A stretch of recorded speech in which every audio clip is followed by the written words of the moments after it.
घड़ी देख लीजिए, 38 साल तक जितने भी अधिवेशन होते थे, जितने भी प्रोग्राम्स होते थे, वो सभी प्रोग्राम्स में शुरुआती की औपचारिकता पूरी होने के बाद में सब लोग सीधा मुझे बुलाते थे और आप 1 घंटा 2 घंटा बात करो और हम आपको सुनना चाहते हैं।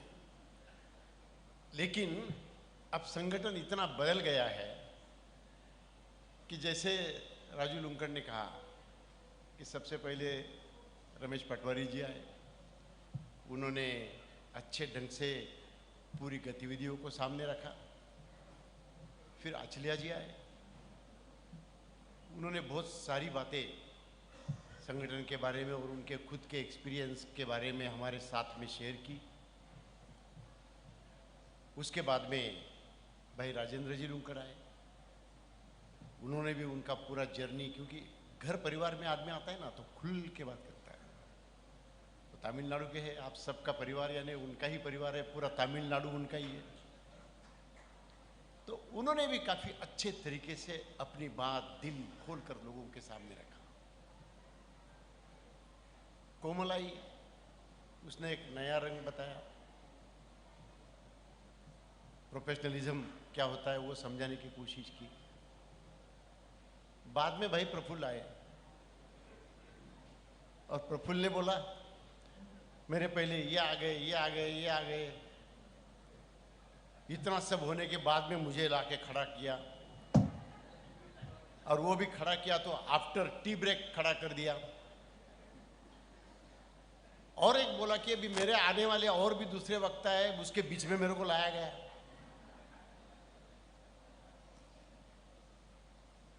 अब मेरी हालत क्या होगी?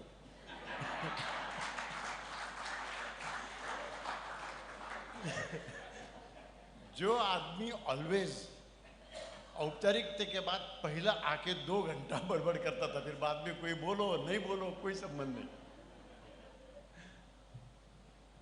उसको तो पूरा किनारे कर दिया।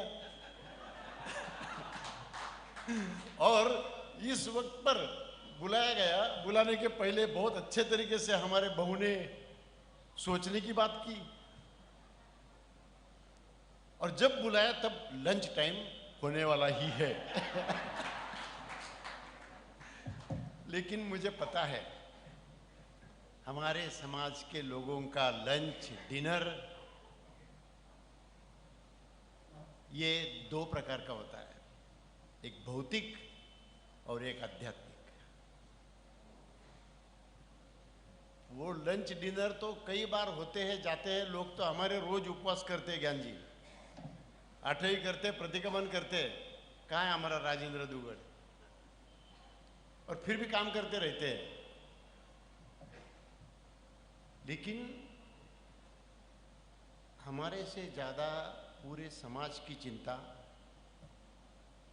उसके ऊपर गहराई, उसको डेप्थ में जाना, उसको समझना, और सिर्फ समझने तक सीमित नहीं रखना, अपने जीवन में और अपने परिवर्तन में इस चीज का उपयोग किस तरीके से हो, इसके ऊपर सोचना, यही तो अधिवेशन का महत्व होता है। अधिवेशन होते ही इसलिए है कि रोजमर्रा में जो बातें हम करते हैं वो हमको समझती नहीं है, जिस चीज से जूझते हैं वो समझती नहीं है, लेकिन इस तरीके के प्रोग्राम से उसकी गहराइयां समझते हैं। मुझे एक बात,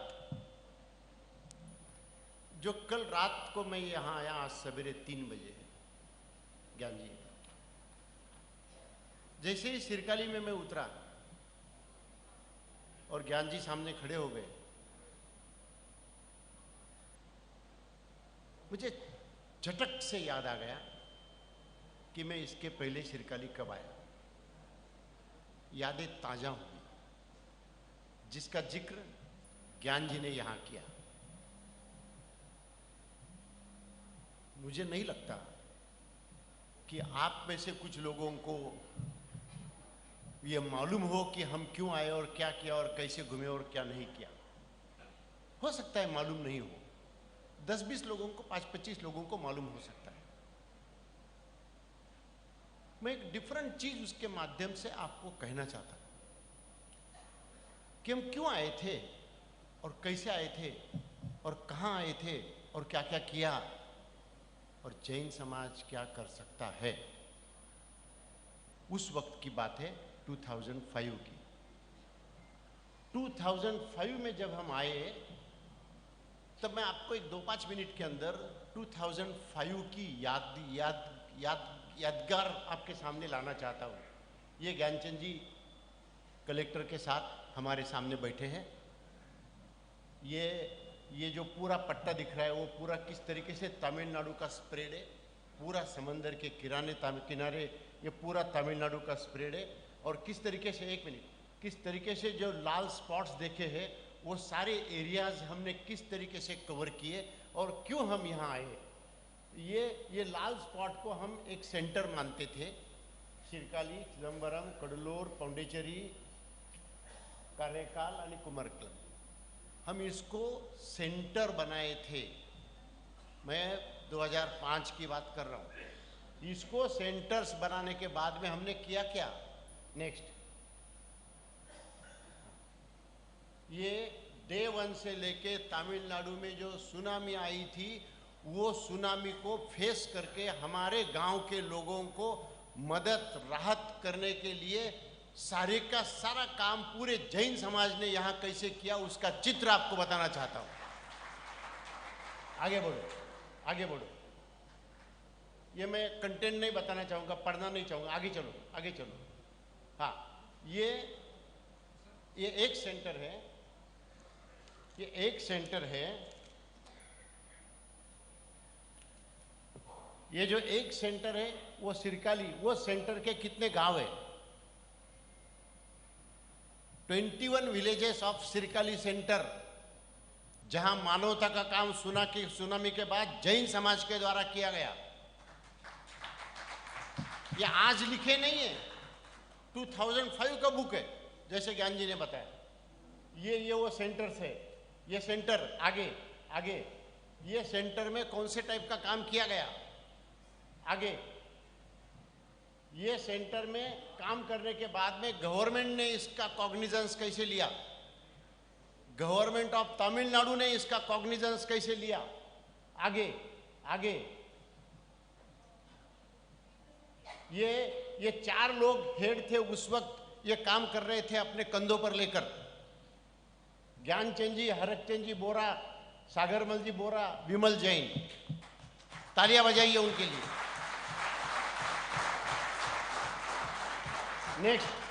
नेक्स्ट, ये ऐसे ट्रक से ट्रक भर के, और मेरा जो जर्नी था वो जर्नी कार में नहीं था, मैं बस में चेन्नई से 50 लोग लेके आया था और बस से हम लोग घूम रहे थे।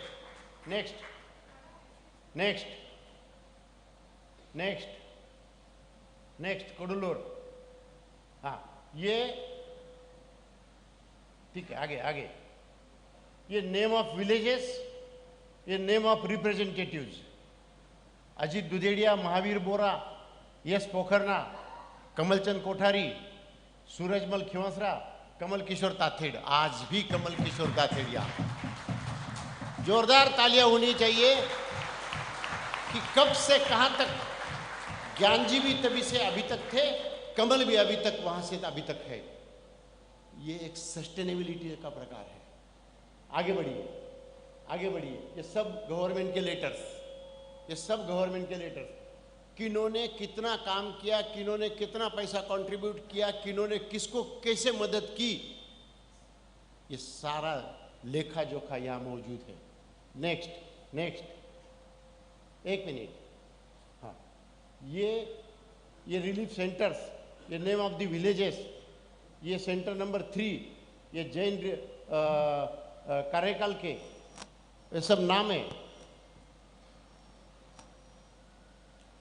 आगे आगे, सब गवर्नमेंट के लेटर्स है।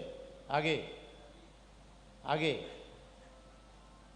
आगे, ये है वापिस कुमारकोणम,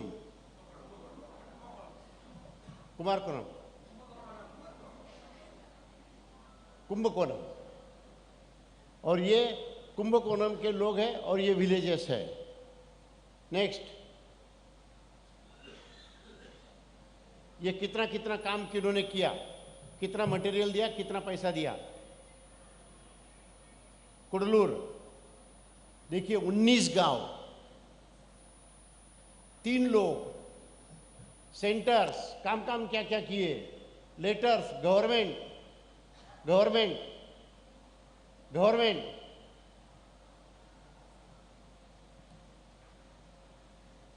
ये देखिए लाखों करोड़ों रुपए गांव-गांव में लोगों की मदद, लोगों की राहत कौन कर रहा है? जैन समाज। क्या चित्र है तमिलनाडु का। List of the members who have taken active part in the tsunami relief work, ये 28 लोगों की लिस्ट है। सब 28 लोगों की लिस्ट है कार्यकर्ता है। मैं चाहता हूं कि ये काफी लंबा चौड़ा रिपोर्ट है। ये रिपोर्ट बताने के पीछे कारण क्या है, रीजन क्या है? रीजन ये है कि हमारे ही जैन समाज के लोगों को ये मालूम नहीं है कि हमने तमिलनाडु के लोगों के लिए क्या क्या किया है क्या मालूम? कितने लोगों को ये सब मालूम था? हाथ ऊपर करें। ये सब मालूम था? ऐसे लोग कितने? नहीं, वही मैं, हार्डली 4-5 हाथ है सर, 4-5 लोग हैं सिर्फ जिनको ये सब पता है। तो हम पॉइंट रेज क्या करना चाहते हैं? हम पॉइंट रेज ये करना चाहते हैं कि पूरे दक्षिण में जो जैन समाज के परिवार गांव-गांव में, देहातों में रहते हैं, उनको जहां लोगों के साथ में रहना पड़ता है, ऐसे लोगों को काफ़ी सारे कठिनाइयों का सामना करना पड़ता है स्थानिक लोगों के साथ। वो कठिनाइयों का सामना करते करते हम लोगों की परेशानियां काफ़ी बढ़ती भी है। लेकिन अगर हम इस तरीके के काम करते जाएंगे तो निश्चित रूप से, क्योंकि जैन समाज पूरा फैला हुआ है रूरल एरिया में, पूरे कंट्री भर में। बीजेएस ये रूरल एरिया के लोगों के लिए एक सुरक्षा कवच निर्माण करने के एंगल से 40 सालों से काम कर रही है। तो वो सुरक्षा कवच 2 प्रकार का होता है। एक, अगर हम जैन हैं, अगर हम माइनॉरिटी में हैं, हमारे इश्यूज है, फैमिली के इश्यूज है, बिजनेस के इश्यूज है, बच्चों के इश्यूज है, मैरिज के इश्यूज है, तलाक के इश्यूज है, स्किल्स के इश्यूज है, ये सब इश्यूज हर बार रहने वाले हैं। 4 बदलेंगे, 4 नए आएंगे, 4 और नए आएंगे और तेजी से आएंगे। जैसे हमारे प्रफुल्ल जी बोल रहे थे, बढ़ती समस्या है, तेजी से आएंगे। तो हमें एक तरफ से हमारे इंटरनल इश्यूज को रिजॉल्व करने का एक मैकेनिज्म क्रिएट करना पड़ेगा। 1 विंडो क्लियरेंस गवर्नमेंट में बोलते हैं कि कोई भी प्रॉब्लम रहेगा तो एक जगह पर आओ, आपको सब परमिशन मिल जाएंगे। So BJS want to act as a 1 window clearance for community for their own different types of internal issues. फिर उसमें सभी प्रकार के इश्यू आ गए जो सवेरे से भाई राजू ने और भाई प्रफुल्ल ने बताया, सब ने बताया। मैं अभी आज इश्यूज के अंदर नहीं जाने वाला हूं, क्योंकि इश्यूज को ऊपर जाना अगर होता तो मेरे पहले वक्ताओं ने इतने अच्छे तरीके से इश्यूज और परिणाम को समझाया है कि उसको रिपीटेशन करना मेरा काम नहीं है। मैं इश्यूज के ऊपर नहीं जाऊंगा, मैं फंडामेंट बात करूंगा। मैं एक थॉट प्रोसेस लेके आ रहा हूं। थॉट प्रोसेस ये है कि हमारे इश्यू बढ़ते जा रहे हैं। थॉट प्रोसेस ये है कि ये इश्यू में लोगों को राहत देना ये हमारा कर्तव्य नहीं, ये हमारा धर्म है। सो इश्यू आएंगे, इश्यू जाएंगे, उसके ऊपर काम करते रहना है और लोगों को राहत देते रहना है, अलग अलग प्रोग्राम बनाते रहना है और लोगों को देते रहना है। That is 1 thing. तो एक इंटरनल हमारे लोगों को सुरक्षा होनी चाहिए पूरी। जो भी कुछ समस्या है वो आपके घर की नहीं, समाज की समस्या है। समस्या तो हर घर में होती है। वो सामाजिक कब बनती है? वो सामाजिक तब बनती है जब वो ज़्यादा पनपने लगती है। मेरे पास भी हुआ, आपके पास भी हुआ, आपके पास भी हुआ, फिर वो सामाजिक हो जाती है। आजकल की समस्याएं ये पूरी की पूरी सामाजिक बन चुकी है और परिस्थिति काफ़ी पाश्चात्य संस्कृति का आगमन, टेक्नोलॉजी, ये वो उसकी वजह से पूरा सत्यानाश हो चुका है। जो हुआ है वो हुआ है, उसको हम कुछ नहीं कर सकते, आप कुछ नहीं कर सकते। जो होने वाला है हम उसको समझ कैसे ले, जो हुआ है उसको कंट्रोल कैसे करें। कुछ चीज़ें ऐसी है कि कंट्रोल नहीं की जा सकती। पहले पहले हमारे पास कुछ तो भी 100 में से 1000 में से एक इनविटेशन कार्ड मैरिज का आता था कि जिसने अलग अलग कास्ट के लोगों से मैरिज किया हो, दूसरे कास्ट के लोगों से। 1000 में से एक आधा भी मैसेज नहीं आता था। जो लोग ऐसा कुछ करते थे उनको शर्म आती थी, मैं कार्ड कैसे छापूं, मैं समाज के पास कैसे जाऊं, मैं समाज को जवाब क्या दूं, शर्म आती थी। आज शर्म नहीं आती है। आती है क्या शर्म? हाँ ज्ञान जी, आज शर्म नहीं आती। आज धूम धड़ाके से कार्ड देते, दिस वर्सेस दिस, और हम भी सब जाते हैं। तो अभी वो शर्म भी खत्म हो गई। अब सारी चीजें खत्म हो गई है, हमने गिव अप कर दिया है। अब घर में बच्चे रहते, लड़के लड़कियां रहते, तो हमको पता है, पहले पहले बोलते हैं रात को 9 के बाद घर पे से बाहर नहीं जाना। अब तो 9 के बाद घर से बाहर निकलते हैं, बरोबर है क्या? अब तो कुछ भी बाहर करे, अब बोलते चलो अभी हो गया ना, ये जमाना ऐसा ही है, अभी चलो जाने दो, छोड़ दो, जो करना है करेंगे, बरोबर है? ऐसा ही बोलते ना। तो हमने सब ने आज गिव अप कर दिया है, यानी हमारे संस्कृति को ही गिव अप कर दिया है, हमारे बुनियाद को ही गिव अप कर दिया है, हमारे फाउंडेशन को ही गिव अप कर दिया है। तो इसको बचाना मुश्किल ही नहीं, असंभव चीज हो गई। इस ढांचे को बचाना असंभव चीज हो गई है। इसीलिए इस असंभव चीज को हैंडल करने का तरीका भी असंभव होना चाहिए, क्योंकि जिस तरीके से आज तक हम इश्यूज को हैंडल कर रहे थे, वो तरीके को भी हमको बदलना पड़ेगा, तब कहां चल के हम लोगों के पास जा सकेंगे। तो ये एक इंटरनल चैलेंज है हमारा। ये इंटरनल चैलेंज है कि हम हमारे इश्यूज को किस तरीके से डील करें, और एक एक्सटर्नल चैलेंज है। और आमतौर पर हम क्या करते आए आज तक बीजेएस, जैसे प्रफुल्ल ने कहा, या जैसे थीम है, बढ़ती समस्याएं बढ़ती तैयारियां, यानी हम समस्याओं पर काम करते हैं, ये हमारी पहचान है, बराबर है ना प्रफुल्ल? हम समस्याओं के ऊपर काम करते हैं, ये हमारी पहचान है। अब हमारी पहचान सिर्फ समस्याओं के ऊपर काम करने वाली ऑर्गेनाइजेशन करके नहीं होनी चाहिए।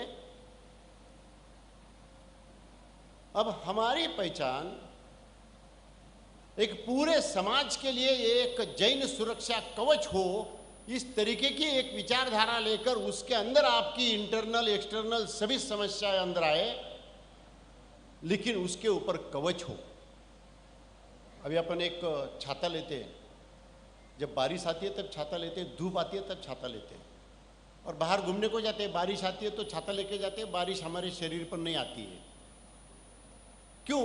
क्योंकि वो छाता इस तरीके से है कि वो बारिश को आपके शरीर तक आने से रोकता है, या धूप को आपके शरीर तक आने से रोकता है। लेकिन वो छाता कैसे होता है?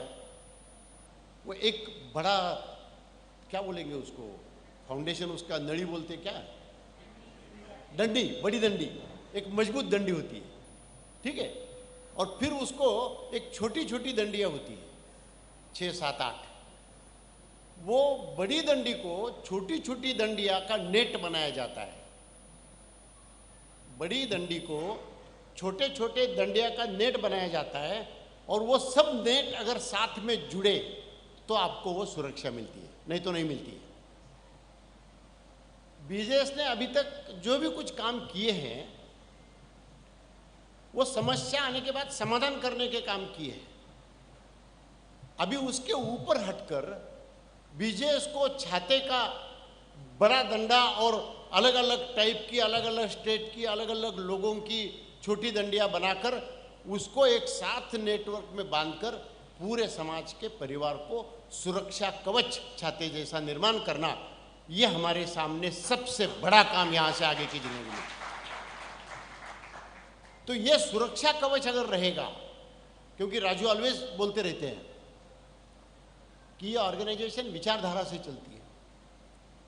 लोग आते जाते हैं, प्रोग्राम आते जाते हैं, लेकिन विचारधारा जो है वो परमानेंट रहती है। जैसे आज आरएसएस एक विचारधारा से चल रही है, तो बिल्कुल विचारधारा मजबूत रहती है। कितने भी लोग आएंगे, कितने भी लोग जाएंगे, विचारधारा मजबूत होती है। तो विचारधारा यानी प्रोग्राम नहीं है। प्रोग्राम तो आएंगे जाएंगे, सॉल्यूशन आएंगे जाएंगे, लेकिन विचारधारा मजबूत होनी चाहिए। तो विचारधारा जो है वो हमारे जैन समाज में विचारधारा, ये समाज को एक सुरक्षा का कवच निर्माण करना, इस दृष्टि से अगर हम इंटरनल और एक्सटर्नल दोनों की बात करेंगे तो वो विचारधारा के साथ हम आगे बढ़ने की कोशिश करेंगे। जैसे इंटरनल तो आपको समझ में आ गया मैंने क्या बताया, एक्सटर्नल समझाने की कोशिश कर रहा हूं। एक्सटर्नल समझाने के लिए मैंने आपको तमिलनाडु का पूरा 2005 का काम बताया। जैसे आज हमारे खुद के जैन समाज के लोगों को पता नहीं है कि क्या हुआ था, वैसे बुल्ढाना का भी प्रफुल्ल और राजू लोग भूल जाएंगे। अरे आपने एक डिस्ट्रिक्ट को पीने के लिए पानी दिया है, इसके बड़े उपकार का काम पूरे कंट्री में सामाजिक काम में नहीं हो सकता है। इस तरीके से अगर प्रेजेंटेबल वे में विथ प्रूफ, विथ इम्पैक्ट अगर हम लोगों के सामने रखेंगे तो लोग हमको भूलेंगे नहीं। अगर हम ही भूले हैं तो उनका याद में रखने का सवाल ही नहीं आता है। तो इस तरीके का ये खास करके जब मैं यहाँ आने वाला था, ज्ञान जी ने जैसे बताया, मैं हेलीकॉप्टर से आने वाला था। ज्ञान जी वॉज नॉट हैप्पी। वो इसलिए हैप्पी नहीं थे कि मैं लेट आऊँगा 10 साढ़े 10 बजे और दोपहर को 4 बजे वापस चला जाऊँगा, इसलिए ज्ञान जी हैप्पी नहीं थे। लेकिन मुझे राजू ने फ़ोन किया। राजू ने बोला आप इधर हेलीकॉप्टर से मत आओ। मैंने बोला अच्छा क्यों? उन्होंने मुझे जो बातें बताई वो समय देने वाली बात नहीं थी, वो समय को देखने वाली बात थी। एक डिफरेंट विचारधारा थी, डिफरेंट थॉट प्रोसेस थी। मैंने उसी समय उस चीज़ को कैंसिल कर दिया और मैं नहीं आया। मेरा कहने का मतलब ऐसा है कि हम लोगों को इस बेल्ट में, क्योंकि हमारा पूरा बेल्ट तमिलनाडु का इस तरीके का है, पूरे साउथ में जैन समाज जहाँ जहाँ भी रहता है बहुत माइनॉरिटी में है। तमिलनाडु के हार्डली पूरे इंडिया में अगर तमिलनाडु के इम्पोर्टेंट गांव कौन से ऐसा पूछेंगे तो हाथ की उंगलियों पर गिनेंगे इतने ही गांव लोग बोलेंगे कि यहाँ जैन समाज रहता है। उससे ज़्यादा नहीं जाएंगे, उससे ज़्यादा नहीं जाएंगे। लेकिन यहाँ जब रमेश पटवारी आकर बोलते हैं कि हमने 100 किए हैं तो पता चलता है कि कितने गांवों में समाज यहाँ ऑलरेडी है। तो पता चलता है, जैसे रमेश ने कहा कि हम सब युवकों को लेके गए। जब आप लोगों के पास लोगों को लेके जाएंगे, कार्यकर्ताओं को लेके जाएंगे, तो वो गांव के लोग आपको कभी नहीं भूलेंगे क्योंकि वो सब दुर्लक्षित है, निग्लेक्टेड है। कोई बड़े लोग, बड़ी ऑर्गेनाइजेशंस ऐसी कोई समस्या जानने का प्रयास नहीं कर रहे, आप लोग कर रहे हैं। इसलिए बीजेएस डिफरेंट है। हमारा, जैसे प्रफुल्ल ने कहा, हमारा ये वैशिष्ट्य है महाराष्ट्र में जब शुरू किया था तब, कि हमको हर एक गांव में जाकर, हर एक घर में जाकर लोगों को मिलना चाहिए। ये हमारा वैशिष्ट्य है, ताकि हम जब उनके पास जाएंगे तो ही उनको अच्छा लगेगा। हम यहाँ बैठ के उनको बुला के उनकी समस्याएं क्या है और ये सॉल्व करेंगे ऐसा बोलेंगे तो उसका आत्मा नहीं आएगा। काम हो सकता है, उसका आत्मा नहीं आएगा। जब हमारे जो भाई होते हैं, बहनें होती हैं, उनको उनके गांव में जाकर मिलकर उनको एक भास देना कि पूरा जैन समाज आपके साथ है, पूरा संगठन आपके साथ है, कोई भी कम ज़्यादा हुआ तो संगठन आपके साथ है। ये चीज़ का भाव लोगों के अंदर निर्माण करना, और खाली निर्माण करने के लिए निर्माण नहीं करना, उसको इस तरीके से लोगों के सामने रख के इश्यूज को रिजॉल्व करने का प्रयास करके, वो रियल संगठन है। ये ऊपर वाला संगठन रियल नहीं है। इसलिए आप लोगों ने जो दौरे किए, रमेश भाऊ सब लोगों ने, इसलिए आप लोगों ने जो काम किया है वो काम सबसे ज़्यादा इम्पोर्टेंट है, ऐसा मैं मानना चाहता, ऐसा मैं मानता हूँ। जब मैंने संगठन शुरू किया था तो सबसे पहले क्या किया? सबसे पहले मैंने पूरे महाराष्ट्र का एक 2-3 साल काम किया, 2 साल, जो भी मेरे को उसके डिटेल में नहीं जाऊंगा कि क्या किया, ये वो आज समय नहीं है, लेकिन मैं ये कहूंगा कि मुझे समझना था समाज क्या है। तो मैंने 3000 किलोमीटर की महाराष्ट्र में पदयात्रा की। एक सेकंड गाड़ी में नहीं बैठा, एक सेकंड गाड़ी में नहीं बैठा। 3000 किलोमीटर पैदल चल के हर एक गांव में गया, लोगों के साथ रहा, लोगों के साथ खाना खाया, लोगों के साथ पैदल चला।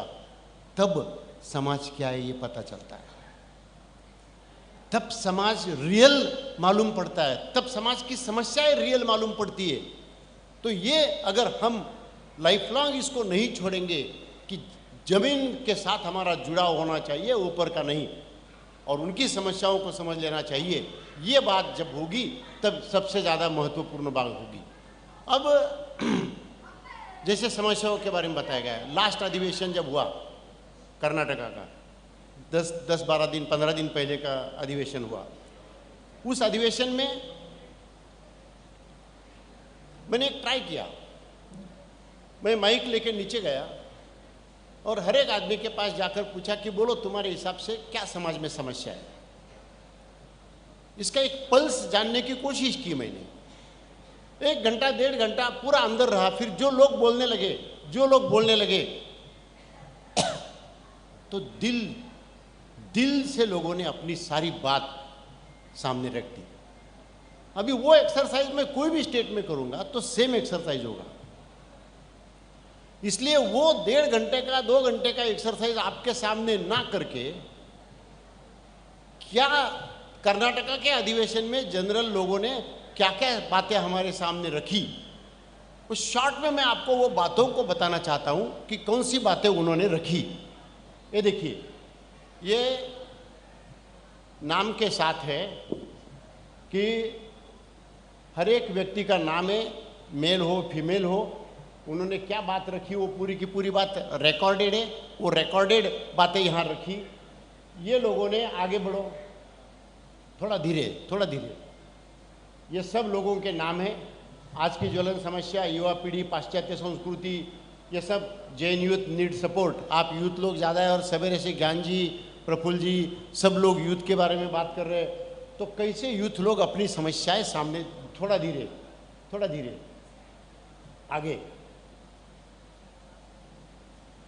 आजकल जैन समाज के लड़के लड़कियां वेल एजुकेटेड होते हुए भी उन्हें कोई कंपनी में जॉब नहीं मिलता है, जॉब क्या आती है, प्रेरित आगे व्यवस्था बहुत जरूरी है। कुसंगति, 1 मिनट, कुसंगति से हमारा धंसता हुआ हमारा युवा, जो शैक्षणिक संस्था चल रही है वहाँ ड्रग्स का बहुत बड़ा कार्य चल रहा है। यानी ड्रग्स की समस्या, साधु संतों की समस्या, आगे मोबाइल छोड़ते नहीं है। जनरेशन में टैलेंट बहुत लोगों के बच्चों में, जो जैन बच्चे स्पोर्ट्स में हैं, कोई सोशल एक्टिविटीज़ में हैं। आगे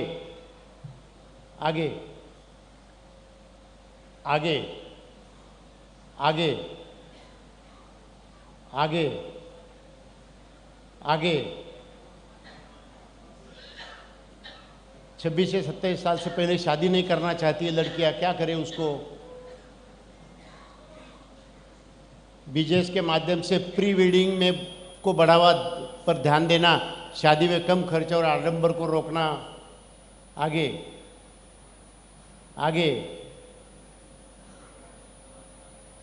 ये मेरा नहीं है, ये अपने ही लोग हैं कि जो मैंने उनके पास माइक दिया और उन्होंने पूरा खोलकर हमारे सामने बताया। जो डाइवर्स हो रहा है, आपने 15 साल या 13 साल पहले बताया था कि 50% डाइवर्स होगा, ठीक है। समस्या बहुत बड़ी है। जब शादी होती है तब हम सब समाज को बुलाते हैं, हमारे कोई पूरे रिश्तेदार तो नहीं होते, लेकिन हमारे प्रेम भाव सबको बुलाते हैं। जब ये शादियाँ टूटती है तो समाज का सबका भी ये कर्तव्य होना चाहिए कि बिखरते हुए रिश्तों को कैसे, मतलब एक सोच है। क्या सोच है? हम शादी में बुलाते सब लोगों को, डाइवर्स में किसको बुलाते? या जिसको शादी में बुलाते वो डाइवर्स में कुछ काम आते क्या? मतलब ये एक लोग किस तरीके से सोच रहे हैं, ये बात आपके सामने लाना चाहता हूं। नेक्स्ट,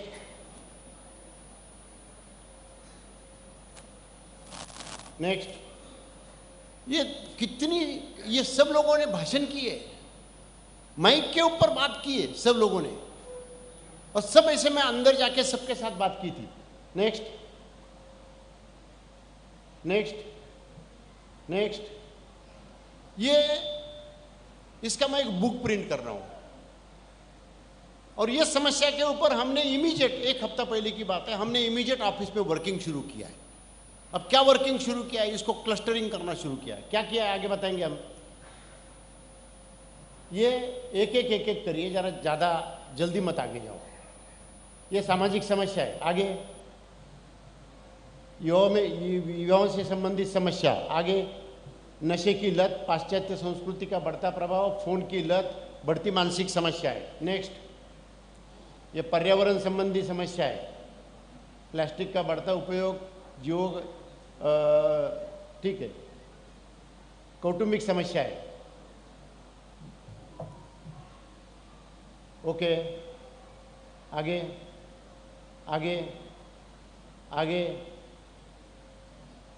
आगे, ये है, ये पूरी समस्या है, किस तरीके से समाज टूट रहा है। आगे आगे, ये पूरी तलाक की समस्या है। आगे, ये सारी समस्याओं को हम क्लस्टर में लाकर इसके ऊपर स्टडी करना चाहते हैं। इसमें दो पार्ट आते हैं, एक समाज को समझना, दूसरा समाज की परिस्थिति को समझना, तीसरा ये पूरा समाज का स्वैट एनालिसिस करके वीकनेस और स्ट्रेंथ को अंडरस्टैंड करना, चौथा अब हम अभी तक जो भी कुछ किया, हर समाधान, जैसे प्रफुल्ल ने कहा, राजू ने कहा, सब प्रकार के सॉल्यूशंस प्रोग्राम्स में है। ऐसे सब प्रोग्राम्स अपने पास है। जैसे अनिल राका यहाँ बैठे, कितने वधूवर परिचय सम्मेलन पूरे के पूरे भारतवर्ष में चल रहे हैं, ऑनलाइन ऑफलाइन, इसका उसका, ग्रेजुएट लोगों का, पोस्ट ग्रेजुएट लोगों का, हाईली क्वालिफाइड लोगों का, NRI लोगों का, तलाकशुदा लोगों का, कितने वधूवर परिचय सम्मेलन हो रहे हैं। ये सब सॉल्यूशंस है जो समाज के पास जा रहे हैं। थैंक्स टू हिम, मैं पहले ही अधिवेशन में वो आ रहे, और पूरे अनिल भाई, हम पूरे संगठन की तरफ से, पूरे देश के जैन समाज की तरफ से आपको धन्यवाद देना चाहते हैं कि इतना अच्छा बेहतरीन काम आप पूरे समाज को राहत देने का कर रहे हैं। जितने भी हमारे स्मार्ट गर्ल के ट्रेनर्स हैं, जैसे अभी सबने, प्रफुल्ल ने कहा, स्मार्ट बॉयज का प्रोग्राम चालू है, जैसे कि आपने अभी हैप्पी फैमिली की बात कही, मतलब डाइवर्स के बाद, मैरिज के बाद डाइवर्स ना हो, इसके लिए भी हमने प्रोग्राम बनाए, या कम हो। ये प्रोग्राम अगर लोग अटेंड करते हैं तो जिन्होंने अटेंड किया है उनकी प्रतिक्रिया आपको देखना जरूरी है। आपके ही दक्षिण के लोग हैं, जिस तरीके से मैरिज होने के बाद में, मैरिज के बाद में कुछ दिनों के बाद, कुछ सालों में उन्होंने एम्पावरमेंट ऑफ कपल का प्रोग्राम अटेंड किया, और वो लोग कहते हैं कि अभी हमारा घटस्फोट कभी नहीं हो सकता है, क्योंकि हमने रियल एक दूसरे को समझ लिया है। तो ये सारी चीज़ें हमारे लिए बहुत इंपॉर्टेंट है। ये इसके प्रतिक्रियाएं हैं। जब हम रीमैरिजेस करते हैं तो हमारे पास वीडियोस है 2-2, 3-3 मिनट के, कि कैसे एक आदमी है, उसको एक लड़का है, और एक बहन है, उसको एक लड़की है, और वो दोनों की शादी प्रफुल्ल ने पुणे में करवा की दी थी वधूवर परिचय सम्मेलन के माध्यम से, और किस तरीके से आज 20 साल बाद उनका एक सुखी परिवार चल रहा है, जहां दोनों परिवार की कोई आगे का फ्यूचर ही प्लान नहीं था, फ्यूचर नहीं था, पूरा डार्कनेस था। पूरे अंधेरे को उजाले में लाने का प्रयास ये आपके सम्मेलन के माध्यम से लोग करते हैं, तब कहाँ चल के समाज की समस्याएं सॉल्व होती हैं। तो समाज की समस्याओं को सॉल्व करने के ये सारी प्रक्रिया तो चलते ही रहेंगे, लेकिन समाज की एक्सपेक्टेशन ये काफ़ी बढ़ती रही है। ये बढ़ते एक्सपेक्टेशन को भी हमें पूरा करना होगा, और उसके साथ साथ सिर्फ प्रोग्राम और सॉल्यूशंस इसको ही ना देखते हुए उसका एक लार्जर कम्युनिटी का कवच कैसे हो सकता है, और अदर कम्युनिटी ने हमारे समाज के पास देखने का तरीका कैसा होना चाहिए। अगर हमें रहना है सस्टेनेबल वे से, हम तो कोई 2 दिन में 4 दिन में गांव छोड़ के नहीं जा सकते। वो भी काम पिछले 10-20 सालों से हो रहा है काफ़ी जगह पर, लेकिन नहीं जा सकते। तो यहाँ हमें रहना होगा। अगर रहना होगा तो हर आदमी के साथ मिलजुल कर उनके दुख में जो काम किए हैं उसका प्रेजेंटेशन देकर हर बार ये बात कैसी होनी चाहिए कि क्या जैन समाज ने उनके लिए किया है। जब ये बताने की हम कोशिश करेंगे सक्सेसफुली, तब हमारे लिए एक सुरक्षा कवच बनेगा। उस तरीके का भी काम अपने को इस एंगल से आगे करना है।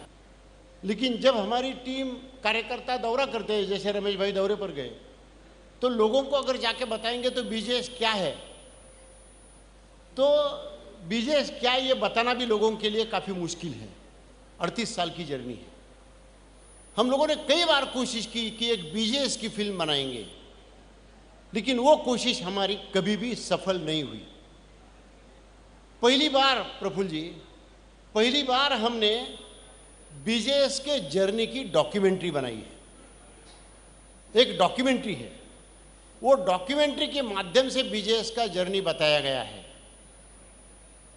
जैसे महाराष्ट्र के बाहर सबसे पहला राष्ट्रीय अध्यक्ष तमिलनाडु का हुआ, महाराष्ट्र के बाहर का राज्याध्यक्ष तमिलनाडु का हुआ। वो भी जब आया तब 31 साल का ही था, वो भी राज्याध्यक्ष बना। जैसे कई काम शुरू होते हैं, प्रफुल्ल ने जब दौरा किया, उसकी यात्रा की, उसकी शुरुआत तमिलनाडु से की, तो तमिलनाडु से शुरुआत हुई। अभी जो ये फिल्म बनी है 40 साल बाद, ये फिल्म भी सबसे पहले बार हम तमिलनाडु में बताने वाले हैं। और देखिए, एक बात और कहना चाहता हूँ, जब 8-10 दिन पहले, 15 दिन पहले हमारा कर्नाटका का अधिवेशन चल रहा था, तब राजू, मैं, नंदू साकला, कोमल, हम लोग बात कर रहे थे। हमने बोला अरे अभी इलेक्शन की आचार संहिता आएगी, तो हम यहाँ से आगे के कन्वेंशन अभी नहीं करेंगे, पोस्टपोन कर देंगे, क्योंकि हमारे लोगों को तो दौरे करने पड़ते हैं। फिर वो जब हम राजनीति का माहौल चल रहा होगा और हम जाके दौरे करेंगे तो वो भी लोग उसमें आ जाएंगे, तो अपने को निगेटिविटी आ सकती है। हम कभी राजनीति के साथ जुड़े नहीं हैं। तो हमने सभी अधिवेशन, राज्य अधिवेशन कैंसिल करने का निर्णय लिया। तो राजू फट से उन्होंने मना कर दिया, ऐसा नहीं करना चाहिए। फिर मैंने बोला क्यों? तो बोले नहीं, कम से कम तमिलनाडु का तो करो, बाकी बात में। तो आज ये जो अधिवेशन हो रहा है, ये सिर्फ राजू ने तमिलनाडु का अधिवेशन कैंसिल मत करो, बाकी आप आगे के भले कैंसिल करो।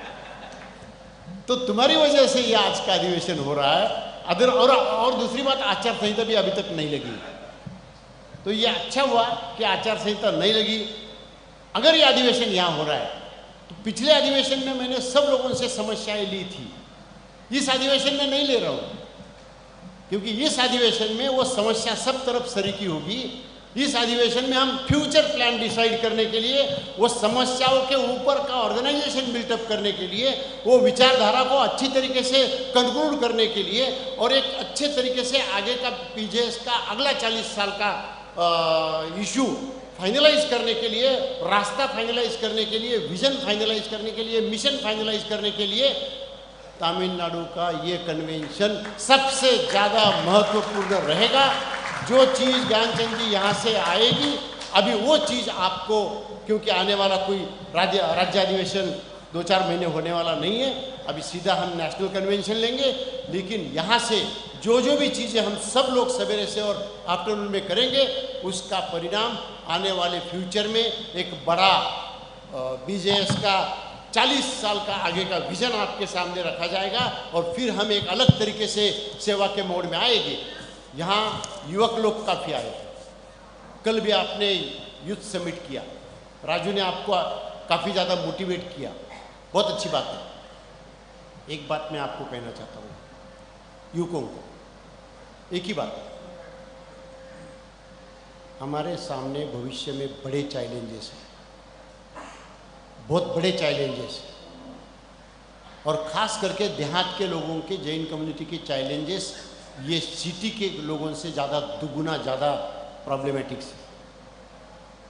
क्योंकि देहात में कोई लड़की देना नहीं चाहता, क्योंकि देहात में कोई आना नहीं चाहता। ये सारे चीज़ें जो है देहात के लोगों के बिजनेस के प्रॉब्लम्स है, एजुकेशन के प्रॉब्लम्स है, करियर के प्रॉब्लम्स है, शादी के प्रॉब्लम्स है, डाइवर्स के प्रॉब्लम्स है। तो सबसे ज़्यादा सहन करने वाला हमारा जो परिवार होगा वो देहात का है। अगर हम उसे बचाने की कोशिश नहीं करेंगे तो बाहर का कोई आदमी करने वाला नहीं। अगर हम सब युवक, एग्जैक्टली हमारे छोटे गांव के लिए ये सब अगर हम सब लोग नहीं करेंगे, यहां से 96 चैप्टर के लोग नहीं करेंगे, युवक नहीं करेंगे, तो आगे क्या होगा? आगे का चित्र बहुत खतरनाक होने वाला है, बहुत खतरनाक होने वाला है। हम लोग काफी ज्यादा उसके ऊपर सोच रहे हैं। आपको आगे आना है, इनिशिएटिव लेना है, अगुवाई करनी है, और अगुवाई करके जो प्रोग्राम्स है, जो लीडरशिप बनानी है, जो मदद पहुंचानी है, वो मदद वहां से लेके यहां पहुंचानी है। आपको खुद को बहुत ज़्यादा उसके लिए परेशान होने की ज़रूरत नहीं है। टाइम टेस्टेड, एक्सपीरियंस्ड, हर टाइप के सॉल्यूशंस अपने पास रेडी रहने वाले हैं। और ख़ास करके आने वाले कुछ दिनों में हम हमारे जनरेशन के मैक्सिमम बच्चों के साथ, छोटे बच्चों के साथ में लेकर, तो जब तक उसका करियर नहीं बनता तब तक के कई नए प्रोग्राम का बास्केट हम लोग तैयार कर रहे हैं। वो पूरा की पूरा बास्केट हमारे कम्युनिटी तक पहुंचा तो हमारी कम्युनिटी का ग्रोथ, प्रगति, उन्नति, तरक्की ये बहुत अच्छे तरीके से हो सकती है। उसके लिए हम सब लोग तैयार रहेंगे और आने वाले कुछ दिनों में हम नया बीजेएस का एक नया रूप लेकर आपके सामने आएंगे। इतना ही मैं इस वक्त पर आपको कहना चाहता हूं और आपको इस बात से आश्वस्त कराता हूं। तमिलनाडु ने पूरे देश के जैन समाज को एक बड़ा गिफ्ट दिया है। तमिलनाडु ने पूरे देश के जैन समाज को सबसे बड़ा गिफ्ट दिया है और वो है हमारा राजेंद्र लुंकड़।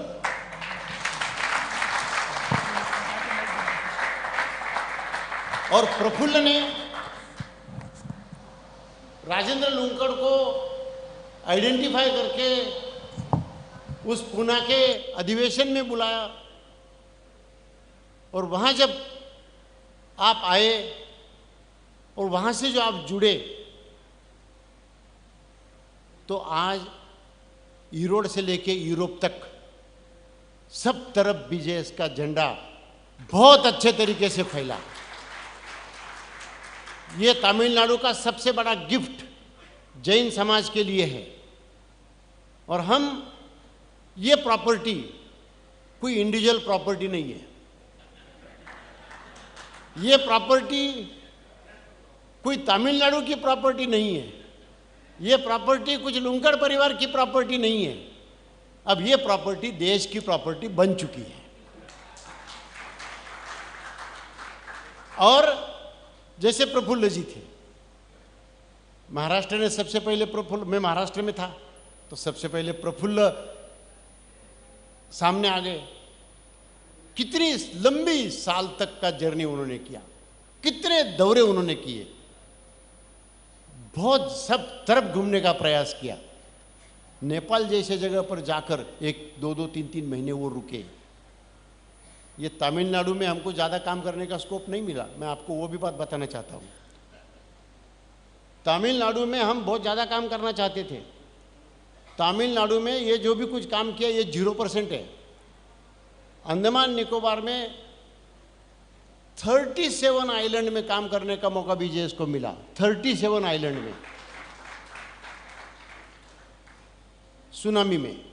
और इतना ही नहीं, उस वक्त के भारत के राष्ट्रपति जी ने वहां आकर प्रफुल्ल को मिलकर उस कार्य की सराहना की। तमिलनाडु में जब हम चेन्नई में काम करना चाहते थे, जैसे पूना में हमारा बच्चों का बड़ा वसतिगृह 1000-1200 बच्चों का वागुली का, वैसा वसतिगृह हम चेन्नई में बनाना चाहते थे। और मुझे याद है कैलाशमल जी दुगड़ और सब लोगों ने मिलकर हमने दया सदन करके जो जगह है उस जगह को आइडेंटिफाई किया था। और राजू, आपको पता है दया सदन की कॉस्ट आज कितनी होगी? आज गवर्नमेंट उसको एक्वायर कर रहा है, ऐसा मैंने कल रात को सुना। वो दया सदन में झगड़े थे, सभी टाइप के लोग अपने इंटरनल आ गए और बोले अगर बीजेएस यहाँ सेंटर खोलता है तो हमारे सब झगड़े खत्म, इस जगह पर पूरा बीजेएस का सेंटर खोल दो। जब आदरणीय जयललिता मुख्यमंत्री थी तो जब उनको मनाने के लिए हम गए कि हमको परमिशन चाहिए, तो उनके पास जाने के लिए मैंने किसको लेके जाना चाहिए? ज्ञानचंद जी, मैं शरद पवार साहब को लेके आया और जयललिता के साथ मीटिंग की कि हम हमारे खर्चे से सेंटर बनाना चाहते हैं और पूरे तमिलनाडु के लिए बनाना चाहते हैं। हमको परमिशन नहीं मिली, तमिलनाडु का सेंटर नहीं हुआ। हमको इस बात का दुख है कि यह सेंटर नहीं हुआ, लेकिन यहाँ से आगे जो भी कुछ होता है वो कुछ अच्छा होता है, कुछ बुरा होता है। अपने लिए जो होता है वो नियति के साथ में अपन जाते हैं। लेकिन एक बात मैं कहना चाहूँगा कि जो ताकत तमिलनाडु में है, जो एक क्षमता रूरल से लेकर अर्बन तक सब तरफ है, वो क्षमता और वो ताकत हम पूरे देश के लिए एक अच्छे तरीके से यूज़ करेंगे। उस वक्त प्रफुल्ल 2 साल पूरे के पूरे अंडमान में आके रहे, 2 साल, और पूरा नेपाल तक जाकर उन्होंने रहे। तो इस तरीके की सेवा करने वाले लोग इस समाज में हैं कि जो पूरी अपनी ताकत लगाकर सब तरफ का काम बहुत अच्छे तरीके से कर रहे, इसलिए संगठन है। और सवेरे बोला आपने, राजू ने भी बोला, संगठन क्या है? कोई एक व्यक्ति नहीं होती है, आखिर में एक कार्यकर्ताओं का परिश्रम और पसीना, यही संगठन है। जब तक कार्यकर्ता रहेंगे तब तक संगठन रहेगा, कार्यकर्ता नहीं रहेंगे संगठन का कोई मतलब नहीं। आप एक जगह पर कर बैठ के इसी में कितने भी डिसीजन लो और कुछ भी करो, उसका कोई फर्क नहीं पड़ेगा। आने वाले फ्यूचर में जिस तरीके से पहली बार यहाँ अच्छे तरीके से युवाओं की उपस्थिति हमें मिली, अच्छे तरीके से, वो उपस्थिति को फ्यूचर में आप ये मत सोचना मैं तो ये गांव का हूँ, मैं तो वो गांव का हूँ, मैं तो कड़लूर का हूँ, मैं तो इधर का हूँ। अगर ईरोड का आदमी राष्ट्रीय अध्यक्ष बन सकता है, अगर सिरकाली का आदमी इतना बड़ा काम करके लायंस और बीजेएस दोनों जगह पर अपनी छाप नेशनल लेवल पर ले जाकर छोड़ता है, तो आप में भी वो हुनर है। क्योंकि हमारे सब में, जैन समाज के हर व्यक्ति में बहुत बड़ा पोटेंशियल छुपा हुआ है, लेकिन वो पोटेंशियल लोगों को समझने के लिए अपॉर्चुनिटी नहीं मिलती, प्लेटफॉर्म नहीं मिलता है। बीजेएस एक ऐसा प्लेटफॉर्म है कि जिसकी वजह से आपके अंदर के हुनर बाहर आते हैं और आपके पोटेंशियल को चालना मिलती है और आप आगे का डेस्टिनेशन बढ़ाते हो और उसके भी आगे का बढ़ाते हो। तो आज के इतना जैसे आपने राजेंद्र लुंकड़ को समाज के लिए दिया, वैसे आपके ये युवकों में से कुछ युवक पूरे देश में आगे ऑर्गेनाइजेशन के लिए सामने आएंगे और निश्चित रूप से हम इस देश को एक इस तरीके का जैन समाज क्या है, जैसे अभी सारे प्रोग्राम्स आपके सामने आएंगे, लेकिन आपको ये सारी बातें समझ के भी समाज या बीजेएस समझ में नहीं आएगी। तो बीजेएस क्या है, तो जैन समाज क्या है, और एक आधा प्रतिशत रहने वाली पॉपुलेशन इस देश में परिवर्तन करने का साहस रखती है, पोटेंशियल रखती है, ये सबसे बड़ी बात है। और वो आपको ये पूरे काम होने के बाद में ध्यान में आएगा कि हम इस देश में परिवर्तन कर सकते हैं। बाकायदा हम सब लोग साथ में मिलकर अगर एक एक चीज़ को पकड़ लेवे तो देश का परिवर्तन हो जाएगा, इतना मुझे विश्वास है। मैं बहुत ज़्यादा देर आपके साथ नहीं रहूँगा, मैं अपन खाना खाने के बाद वापस मिलने वाले हैं। मैं भाई रमेश को और पूरी टीम को, ज्ञान जी आपकी पूरी टीम को, जो रात दिन की मेहनत आपने की, जो सब लोगों को यहाँ लाया, एक दिन पहले लाया, कल भी उनके साथ रूबरू हुए, आज भी दिन भर यहाँ है, ये एक आसान बात नहीं है। मुझे एक दिन राजू का और रमेश का फ़ोन आया, एक 15-20 दिन पहले या महीना पहले, और मुझे बोलने लगे हम वो सिरकाली की जगह चेंज करके हिल स्टेशन पर अधिवेशन रखना चाहते हैं।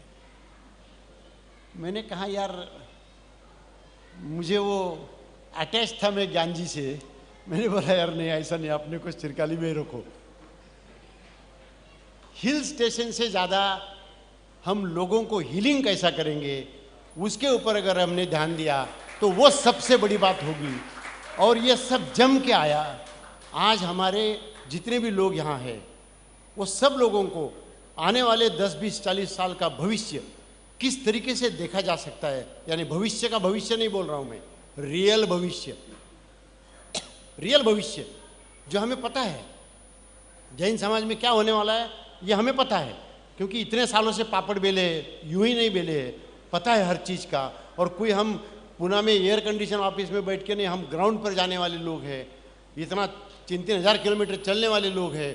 और हमारी आदत सब लोगों की, प्रफुल्ल बोलो, राजू बोलो, हम सब लोगों की आदत, जैसे प्रफुल्ल ने भिंगरी वाली बोली थी, वो सब भिंगरी वाली आदत है हमारी, तो हमको उसके सिवाय दम नहीं पड़ेगा। तो इसके लिए आपने जो मेहनत की और आपने जो अच्छे तरीके से सबको लाया, खास बात पूरे इंडिया में 50% जेंट्स 50% लेडीज, पूरे इंडिया में अधिवेशन में 50% जेंट्स 50% लेडीज।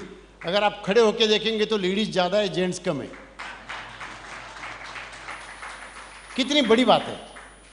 और यही तो बात सुख देती है, सुकून देती है। नहीं तो हमारे जेंट्स लोग घर पे जाएंगे, बोलेंगे क्या करके आए, ये करके आए, कुछ भी करके। जब वो साथ में बैठेंगी तो पता चलता है कि क्या करते हैं। तो ये सारी चीज़ें हम आने वाले प्रोग्राम्स में इस चीज़ को भी सम्मिलित लेके करेंगे। मुझे काफ़ी खुशी है।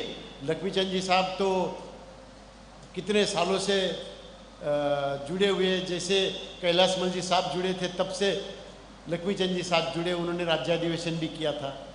बहुत बहुत लक्ष्मीचंद जी साहब आपकी याद आती है। हमारे टाटिया जी जो है वो, उन्होंने हमको ऊटी का दौरा करवा दिया।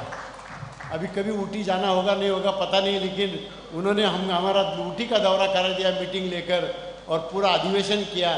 बहुत अच्छे तरीके से लोगों ने इस तरीके से काम करने का प्रयास किया। हमारे भाई राजेंद्र जी किस तरीके से, मैंने कल उनको फ़ोन किया, परसों फ़ोन किया, तब वो राजस्थान में थे।